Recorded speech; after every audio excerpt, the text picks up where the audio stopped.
Today I talk about numerical problem of combination of registers. तो ये combination of registers में बहुत सारे आपके एग्जाम्पल्स हैं, बुक में क्वेश्चन भी हैं। उन सबको सॉल्व करने के बाद भी एग्ज़ाम टाइम में अधिकतर बच्चों के कन्फ्यूज़न माइंड में क्रिएट रहता ही रहता है, वो उसको सही से नहीं सीख पाते। तो आज मैं ओनली वन क्वेश्चन, केवल एक क्वेश्चन कराऊंगा, उसके थ्रू चाहे किसी भी टाइप का इसमें से क्वेश्चन आ जाए, हार्ड से हार्ड, अगर आपने सही से इस क्वेश्चन को समझ लिया है तो आप कोई भी क्वेश्चन कर सकते हैं। केवल एक क्वेश्चन आपको प्रिपेयर करना है which is belong to combination of register. ठीक है, बहुत केयरफुली होकर के समझना है इसे। एक बार देखो, दो बार देखो, हैंड टू हैंड इसको सॉल्व करो और इसके थ्रू आप सभी क्वेश्चन फिर सॉल्व कर सकते हैं, बस एक सीखने के बाद। ठीक है, तो ये क्वेश्चन मैं देता हूँ। इस क्वेश्चन में देखो एक कॉम्बिनेशन हमें गिवन है रजिस्टर्स का, जिसमें दो रजिस्टर्स हैं हमारे पास, वो क्या है, कनेक्टेड हैं in parallel and other three are connected in series. Question है calculate the total resistance in the circuit. एक तो पूरे सर्किट का हमें टोटल रेजिस्टेंस फाइंड करना है। बी पार्ट है total current flowing in the circuit, total current इस सर्किट में कितना फ्लो हो रहा है ये हमें फाइंड करना है। सी पार्ट है करंट फ्रॉम R5 से कितना करंट जाएगा। जैसे यहाँ से करंट आया तो R5 से कितना करंट जाएगा, या फिर इस तरह इसको और भी चेंज करके दे सकता है कि what is the reading of ammeter. ठीक है, तो रीडिंग ऑफ एमीटर कर सकता है वो कि एमीटर की रीडिंग क्या है। क्वेश्चन को थोड़ा चेंज कर देगा, डायरेक्ट करंट ना पूछ करके वो कह देगा कि एमीटर की रीडिंग बताइए। तो इस तरह वो थोड़ा कंफ्यूज कर सकता है। मतलब दूसरे टाइप का इसमें क्वेश्चन इस तरह बन सकता है, या इसमें क्वेश्चन बन सकता है इस टाइप से, एमीटर सीरीज में कनेक्ट होता है, हमेशा ध्यान रखना। नेक्स्ट क्वेश्चन बन सकता है वोल्टेज ड्रॉप इन R4।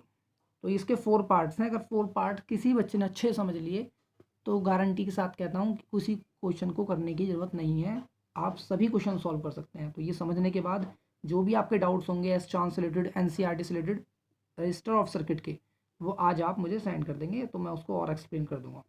मुझे लगता है कि और से सेंड करने की ज़रूरत नहीं पड़ेगी, आपको सबको समझ में आ जाएगा। तो फोर्थ पार्ट में ये भी कह सकता है कि रीडिंग ऑफ वोल्टमीटर, कि वोल्टमीटर की रीडिंग क्या होगी, इसमें पहला कनेक्टेड है वोल्टमीटर, इसकी रीडिंग क्या होगी। तो ठीक है, सॉल्व करते हैं इसको। तो solving the first part of the question, एक क्वेश्चन में R1 R2 मैंने ही लिखे हैं ये क्वेश्चन में गिवन नहीं थे क्वेश्चन में। तो सब फर्स्ट स्टेप है हमारा, सबसे पहले हम इनको लेबलिंग कर लेंगे, इनके नाम दे देंगे। 10 ओम को मैंने लिख दिया R1, 40 ओम को R2, 30 ओम को R3 एंड 20 ओम को R4 एंड 60 ओम को R5। क्लियर है, फर्स्ट स्टेप। सेकंड स्टेप, अब मैं चेक करूँगा करंट कहाँ से आता है। मैंने आपको पहले भी क्लियर किया था, करंट क्लियर किया था आपको कि करंट पॉजिटिव टू निगेटिव जाता है। तो ये गया करंट, करंट में आई, करंट को किससे इंडिकेट करते हैं, आई फॉर मैं, आई फॉर मैं गया। जब मैं यहाँ जा रहा हूँ तो बताइए क्या एक ही बार में, ठीक है ना, अभी चलो वो आगे बताते हैं। तो कॉम्बिनेशन ऑफ रजिस्टर्स में ये दोनों जो रजिस्टर्स हमारे R1 and R2 are connected in series, तो हम उसको सॉल्व करेंगे R1 और R2 को। तो इनका रिजल्ट एंड निकाल लेंगे, R1 and R3 are in parallel, sorry R2, ये R2 है, R1 and R2 are in parallel. तो R1 और R2 क्या है, पैरेलल में है, तो इनको पैरेलल में हम सॉल्व कर लेंगे। पैरेलल का फॉर्मूला होता है 1/R equals to 1/R1 plus 1/R2। क्योंकि R इसलिए नहीं लेंगे हम अपॉन में, क्योंकि हमारे पास अभी और भी रेजिस्टेंसेस बाकी हैं, तो इसलिए हम उसको R डैश लेट कर लेंगे। 1/R dash equal to 1/R1 plus 1/R2। R1 और R2 की वैल्यूज पुट कर देंगे, एलसीएम लेंगे, तो फिर सॉल्व कर देंगे, आ जाएगी वैल्यूज़ की 1/8। कुछ स्टूडेंट्स सबसे बड़ी गलती ये करते हैं इन क्वेश्चंस को सॉल्व करते हुए, वो 1/R डैश की वैल्यू आई है 1/8, वो उसको ही लिख देते हैं कॉपी में 1/8 R डैश की वैल्यू। नेक्स्ट टाइम में इक्वल लगाकर लिख देते हैं R डैश इक्वल टू 1/8, वो सबसे बड़ी मिस्टेक हो जाती है। देखिए 1/8 जो वैल्यू है वो 1/R डैश की आई है। ओके, तो R dash equal to 8 ohm, 1/R dash equal to 1/8 ohm. First doubt तो क्लियर हुआ। सेकेंड, तो हमने इसका एक रिजल्टेंट निकाल लिया, इन दोनों के कॉम्बिनेशन का एक रिजल्टेंट R डैश, मतलब इन दोनों को कंबाइन किया तो इन दोनों का फाइनल जो आ जाएगा हमारा रेजिस्टेंस वो हो गया 8 ohm. Now we talk about next resistance R3 R4 and R5। Similarly right as R3 R5 and R4 are connected in parallel. Parallel connection का पहले हमने R डैश लेट किया था उसके कॉम्बिनेशन को, अब की बार R double dash. 1 upon R double dash that is equal to 1 upon R3 plus 1 upon R4 plus 1 upon R5. Okay, putting the value of R3, R4 and R5 that is equal to 1 upon 10. The value of R double dash is equal to 10 ohm. ठीक, clear हुआ. R dash की value हमने find कर ली, इन दोनों को हमने solve कर लिया. देखिए इन दोनों को हमने सॉल्व करके एक इनका रिजल्टेंट ये आ गया हमारे पास R डैश 8 ओम का. इन तीनों को हमने सॉल्व कर लिया, इन तीनों का रिजल्टेंट आ गया हमारे पास R डबल डैश 10 ओम का. मीनिंग कि इन दो की प्लेस पर हमने ये मान लिया कि ये अकेला रह गया, इन तीन को प्लेस पर हमने सॉल्व करके इसको R डबल डैश को लिख लिया. ठीक है ना. अब हमारे पास क्या है, अब देखिए नेक्स्ट सर्किट में तो उस जो ऊपर वाला सर्किट था उसको सॉल्यूशन ये आया R डैश और R डबल डैश की टर्म में. लेकिन अभी भी इसमें क्या है, रिजल्टेंट नहीं आया. तो इन दोनों को हमने क्या करा, ये दोनों सीरीज में R dash and R double dash, R dash and R double dash are in series.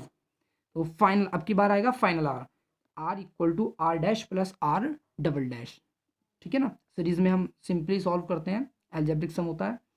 R dash equal to 8 ohm, R double dash equal to 10 ohm, ऊपर से वैल्यू है तो ये आ गया 18 ओम. ये जो 18 ओम है ये हमारे पास फाइनल R. ठीक है ना, इसलिए हमने इसको कैपिटल R से इंडिकेट किया है. क्लियर है. सेम इसी तरह करना है जो भी क्वेश्चन करने हैं आपको, कोई डाउट नहीं होगा इसमें. ये हमारे पास आ गई R की वैल्यू. तो जो फर्स्ट क्वेश्चन था कि टोटल रेजिस्टेंस इन ए सर्किट, तो आप इस तरह फाइंड करेंगे. जो भी होगा पहले अगर सीरीज में कनेक्ट होंगे तो उनको सीरीज में पहले सॉल्व करेंगे, उसके बाद पैरेलल में कनेक्ट होंगे तो हम उसको पैरेलल में सॉल्व करेंगे. क्लियर है. अब आता है आपके पास next total current flowing the circuit. देखिए जब क्वेश्चन में कहता है कि टोटल करंट, तो टोटल करंट तो पूरे सर्किट के लिए होगा ना, होल सर्किट के लिए. जब टोटल करंट की बात होगी तो वो होल सर्किट के लिए होगी, और जब जो होल सर्किट के लिए होगा तो हमें होल का वोल्टेज लेना पड़ेगा, पूरे सर्किट का वोल्टेज और पूरे सर्किट का रेजिस्टेंस. तो हमें आर की वैल्यू लेनी होगी और पूरे सर्किट का करंट. ठीक है ना. अब ये करंट गया, ये आई करंट गया यहाँ से वी वोल्ट से, आई यहाँ जाता है तो आई ही इधर लौट के आएगा, जो जाएगा वही लौट करके आएगा. आई मिस मैं गया, मैं ही लौट करके आया जब मैं कहीं गया. तो नेक्स्ट तो इसका हम टोटल करंट फाइंड कर लेंगे. तो ओम्स लॉ इसमें अप्लाई करेंगे. By Ohm's law V equal to I R, then I equal to V upon R. V की वैल्यू 12, R की वैल्यू 18, वैल्यू पुट कर दी, ये आया 2/3 एम्पियर. तो ये यहाँ तक किसी बच्चों को डाउट, बहुत कम बच्चों को होते हैं, यहाँ तक वो हर एक बच्चा सॉल्व कर लेता है, टोटल रेजिस्टेंस या टोटल करंट. अब स्टार्ट होता है यहाँ से कन्फ्यूजन. ठीक है ना. नेक्स्ट क्वेश्चन से, नेक्स्ट क्वेश्चन ये है करंट फ्रॉम R5 से करंट, या इसी क्वेश्चन को चेंज करके कह सकता है कि रीडिंग ऑफ एम्पियर मीटर. जहां भी मतलब हमारे डायग्राम में एम्पियर मीटर कनेक्ट होगा वो बताएगा कि बताइए इसमें कितनी रीडिंग आएगी. तो देखिए एम्पियर मीटर किसको मेजर करता है, करंट को. तो ये हमें खुद पहचानना है कि वो आई की वैल्यू हमसे कंफर्म करा रहा है. क्लियर है. तो उन्हें शॉर्टकट में दे दिया, एक बार में 2 क्वेश्चन पूछ लिए कि एम्पियर मीटर की रीडिंग बताइए, एम्पियर मीटर की कितनी रीडिंग होगी. ठीक है. तो इस टाइप के क्वेश्चन को सॉल्व करने के लिए सबसे पहले हमें क्लियर करना होगा अपना डायग्राम. चलिए डायग्राम क्लियर करते हैं. देखिए यहाँ से गया आई मीन्स मैं, यहाँ से जब मैं गया तो वी होता है एक तरीके से पोटेंशियल एनर्जी, एक तरीके से एनर्जी है मेरे पास, वी पोटेंशियल है. और जब भी हम कोई वर्क करते हैं तो वो पोटेंशियल क्या होता है, खर्च होता है, हमारी एनर्जी खर्च होती है. ये वी आई गया, ये वी पोटेंशियल लेकर के गया. ठीक है ना. यहाँ तक पहुँचा, वी पोटेंशियल है. इसके रास्ते में कोई, बताइए इसके रास्ते में कोई रुकावट है, नहीं है. और जब इसके रास्ते में कोई रुकावट नहीं है तो इसका कोई पोटेंशियल ड्रॉप नहीं होगा. ठीक है ना. जब जितनी आपके रास्ते में रुकावट आती है उतनी ही ज़्यादा हमारी एनर्जी डाउन होती है. अब जब मैं यहाँ पहुँचा तो यहाँ पर 2 रास्ते थे, मुझे दोनों में ही जाना है. ठीक है. एक बार में क्या मैं एक ही टाइम में, सेम टाइम में क्या 2 रास्ते पे जा सकता हूँ, 2 जगह जा सकता हूँ? बिल्कुल नहीं जा सकता. क्लियर है ना. क्योंकि तो इसलिए मैं क्या करूँगा, मैंने 2 अपने साथियों को बुलाया और उनसे कहा भी I1 तुम तो इधर जाओ, मतलब जो काम है वो तुम करिए ना, और ये जो एक और को दूसरों को भेज दे कि भाई तुम ये काम करिए ना. मैं यहाँ खड़ा हो गया और मैंने 2 अपने फ्रेंड्स को भेजा कि तुम I1 तुम जाओ ये काम करिए ना, और I2 तुम इधर चले जाओ और ये काम करिए ना. ये बताइए जो उसके फ्रेंड्स आए थे उनके पास क्या एनर्जी उनकी कुछ खर्च हुई थी अभी तक? वो तो घर से आए थे, अभी उनकी एनर्जी खर्च नहीं हुई थी, तो उनका पोटेंशियल क्या होगा, V. उसी तरह दूसरे वाले फ्रेंड का ही पोटेंशियल होगा V. लेकिन आई क्या हो गया, चेंज हो गया. आई मीन्स मैं एक ही टाइम में, सेम टाइम में 2 जगह नहीं जा सकता. तो इसलिए क्या हुआ, मैंने 2 व्यक्तियों को भेज दिया. I1 इधर गया, I2 इधर गया. यहाँ पर भी लौट करके क्या आएगा, I1 आएगा, और यहाँ पर भी लौट करके आएगा I2, ठीक है। पोटेंशियल ड्रॉप होगा। अब ये गया, जब मैं गया इन कांटों पे चलूँगा मैं, तो मेरा कुछ पोटेंशियल ड्रॉप होगा। तो वो जो ड्रॉप होगा वो क्या हो जाएगा इसमें, ये हमारा V1 के इक्वल होगा। क्लियर है। तो दोनों में ड्रॉप होगा, वो दोनों का बराबर ड्रॉप होगा अकॉर्डिंग टू दिस। वो आगे समझाऊंगा मैं आपको भी। तो क्या हो गया, ये ओवरऑल इस पूरे में इसका भी और इसका भी आई का अगर हम देखें तो वो V1 ड्रॉप हुआ। इस वाले में भी कुछ इसका ड्रॉप होगा, कांटों पे चला, और ये I2 भी कांटों पर चला, तो इसका कुछ पोटेंशियल कुछ एनर्जी इसकी जो है वो खर्च हो जाएगी। ठीक है। अब ये आई, इन्होंने दोनों काम कर दिए, तो ये लौट करके आया, तो ये फिर से क्या बन गया, आई बन गया। लेकिन अब इसका पोटेंशियल V नहीं रहा। क्यों? क्योंकि उसने कुछ वर्क, उसकी कुछ एनर्जी खर्च हो गई कांटों पे चलने पे, टूटे हुए रास्ते पे चलने से एनर्जी खर्च हो जाती है ना।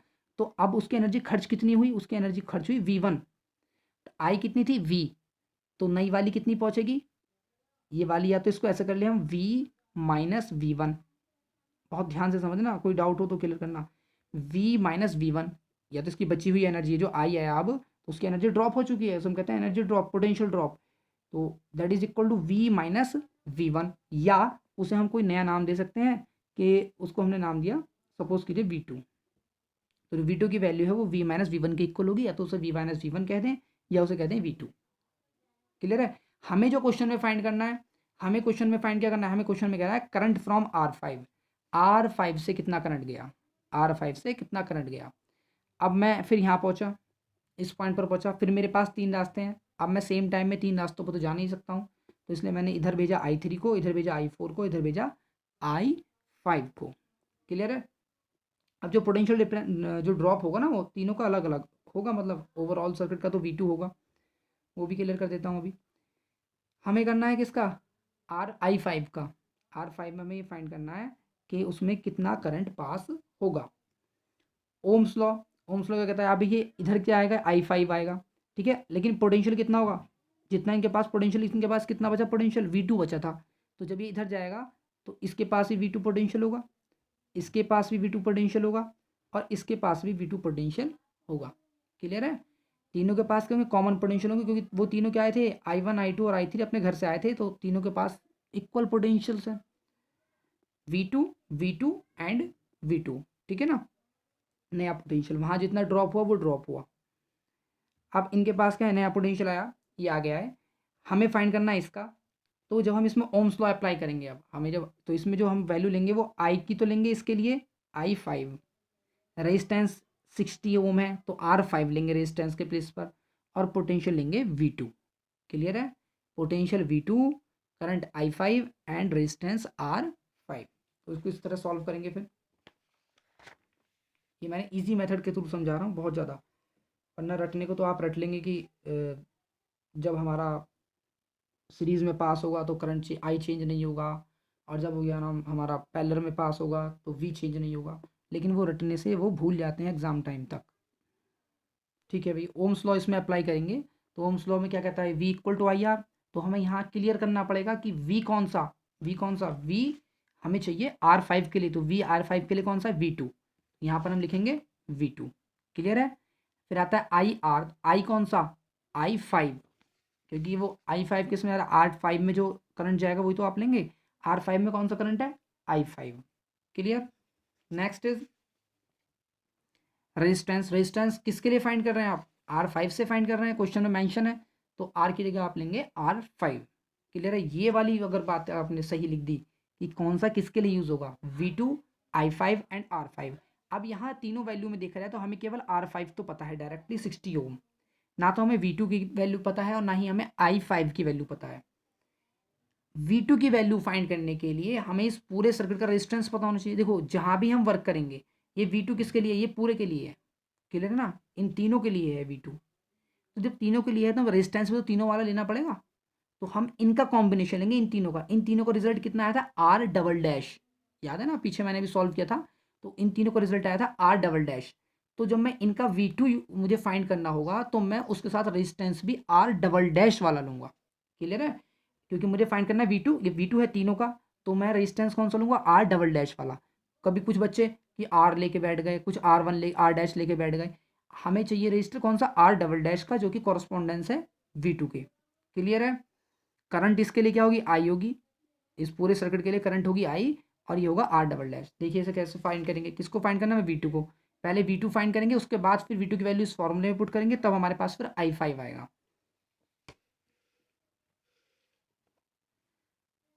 फिर हम फॉर V2 के लिए अप्लाई करेंगे बाय ओम्स लॉ। अब V2 के लिए अप्लाई करा, जैसा मैंने अभी क्लियर किया आपको, V2 equal to I R double dash. अब एक बार फिर क्लियर कर रहा हूँ, आई क्यों, देखो यहाँ से आई आ रहा है, क्लियर है ना, तो इसलिए करंट इन तीनों के लिए क्या होगा, आई। टोटल के लिए कर रहे हैं हम, इस पूरे के लिए कर रहे हैं, अब जो वर्क कर रहे हैं इस पूरे के लिए। इसका जो रिजल्टेंट आया था ना हमारा लास्ट टाइम, इसका रिजल्टेंट ये आया था। तो अभी जो मैं ये सॉल्व कर रहा हूँ वो इसके लिए कर रहा हूँ, इस पूरे के लिए, क्लियर है। तो अब इसके लिए सॉल्व कर रहे हैं, तो हमारे पास वैल्यू आती है इसकी, पूरे टोटल की value R dash, R double dash की वैल्यू लेंगे हम। तो आर डबल डैश की वैल्यू 10 है, पीछे से जो हमने सॉल्व किया ये रहा, आर डबल डैश की वैल्यू 10 आई है, क्लियर है। और हमारे पास आई की वैल्यू 2/3 है, जो टोटल आई था वो हम लेंगे इसमें। टोटल आई की वैल्यू हमारे पास कितनी आई थी, वो आई थी 2/3। देखिए ये रहा सेकंड वाले पार्ट में, टोटल आई की वैल्यू आई थी हमारे पास 2/3। नेक्स्ट आता है फिर हमारे पास, तुमने इसकी वैल्यू फाइंड करी, V2 की वैल्यू आई हमारे पास 20/3 volt. Now we put the value of V2 in above equation. तो V2 इक्वल टू क्या है, R5 I5 इंटू R5। यहाँ V2 की वैल्यू पुट कर देंगे, तो V2 है 20/3 इंटू I5 की वैल्यू हमें फाइंड करनी है। पहले वाले में R5 की वैल्यू कौन सी लेंगे, 60। R5 60 क्यों ले रहे हैं हम, क्योंकि हमें इस वाले का फाइंड करना है, क्लियर है ना। तो R5 की वैल्यू लेंगे हम 60, ये ले लिया हमने R5 की वैल्यू 60। तो I5 इक्वल टू कितना हो जाएगा, ये 60 जो है इसके मल्टीप्लाई में पहुंचेगा, 20/3 मल्टीप्लाई बाय 60, 0 से 0 कट हो जाएगा, 2 से 6 कट जाएगा 3 टाइम्स, तो 1/9 एम्पियर आ गया, क्लियर है। कोई भी डाउट हो, अब आपको जो जितने भी रिमेनिंग क्वेश्चंस हैं सभी आपको सॉल्व करने हैं which are related to combination of resistances. तो पहले इजी सॉल्व करेंगे, उसके बाद क्या करेंगे आप, थोड़े हार्ड वाले सॉल्व करेंगे, क्लियर है। कोई डाउट हो वो तुरंत सेंड कीजिए, मैं उसको एक अनदर वीडियो बना करके आपको भेजूंगा। उसी तरह मैं 2-3 क्लास लूँगा, उनमें भी एक एक क्वेश्चन करा करके वो पूरा चैप्टर कवर करने की कोशिश करूँगा, जिससे कम लिमिटेड मटेरियल में बहुत सारा तैयार कर सकें आप। नेक्स्ट इसका पार्ट आता है क्या, और जो स्टूडेंट्स अटेंडेंस नहीं दे रहे हैं अपनी, वो अपना नाम जरूर दें, मैं अटेंडेंस नोट कर रहा हूँ। और जो क्लास में बिल्कुल भी अवेयर नहीं है तो वो अवेयर हो जाएं। 10th क्लास है आपकी, बिल्कुल भी ये सोचे कि रेस्पॉन्सिबिलिटी समझिए आप अपनी, ऑलरेडी आपकी स्टडी का बहुत ज़्यादा लॉस हो चुका है, ठीक है ना। तो आप चाहे कहीं भी पढ़ें, घर पर पढ़ें, कहीं भी पढ़ें, पढ़ते रहिए, कंटिन्यू रहिए। कोई भी अगर आपको एक्सटर्नल हेल्प की रिक्वायरमेंट होती है, आप मेरे व्हाट्सअप नंबर पर मैसेज कर दीजिए, मैं आपको उसका सॉल्व करूँगा। लेकिन कंटिन्यू रहिए, ये ना हो कि डिसकंटिन्यूस हो रहे हैं। रेस्पॉन्सिबिलिटी समझिए और एक तरीके से अपने आप उसको फोकस कीजिए, जो प्रिपरेशन है। डाउट्स मैं क्लियर कर रहा हूँ। नेक्स्ट पार्ट है voltage drop in R4। R4 में कितनी वोल्टेज ड्रॉप हुई, R4 है हमारे पास ये, तो R4 में हमें बताने कितनी वोल्टेज ड्रॉप हुई। R4 में जो वोल्टेज ड्रॉप होगी, देखो मैंने पहले क्लियर किया था आपको डायग्राम के थ्रू, कि यहाँ पर देखिए वोल्टेज क्या है, तीनों की सेम है। इस वाले की क्या है, ये I3 है, I3 की वोल्टेज V2, I4 की वोल्टेज V2, I5 की वोल्टेज V2, तीनों की वोल्टेज क्या है, सेम है। क्योंकि पैरेलल जब जाता है करंट तो उसकी वोल्टेज ड्रॉप नहीं होती, वोल्टेज चेंज नहीं होती, क्लियर है। वोल्टेज चेंज नहीं होती, इसकी वोल्टेज क्या है, इसकी वाले की वोल्टेज हमारी हो जाएगी V2। तो V2 की वैल्यू, V2 हमने पहले फाइंड कर रखा है, V2 तो हमने ऊपर फाइंड किया था, V2 equal to I R double dash, तो उसका मेथड मैंने आपको क्लियर किया था, तो ये आ गया 20/3। तो V2 इक्वल टू 20/3 वोल्ट्स। आप इस टाइप का कोई भी क्वेश्चन हो तो आप उसको सॉल्व कीजिए, अगर डाउट है अब भी तो वो सेंड कीजिए। ये सब कंप्लीट कीजिए कॉपी में, अपनी नोटबुक में कंप्लीट कीजिए टोटल वर्क, क्योंकि नोटबुक के भी 5 मार्क्स हैं, असाइनमेंट्स के भी 5 मार्क्स हैं, वो मैं रेगुलरली सेंड करता रहूँगा।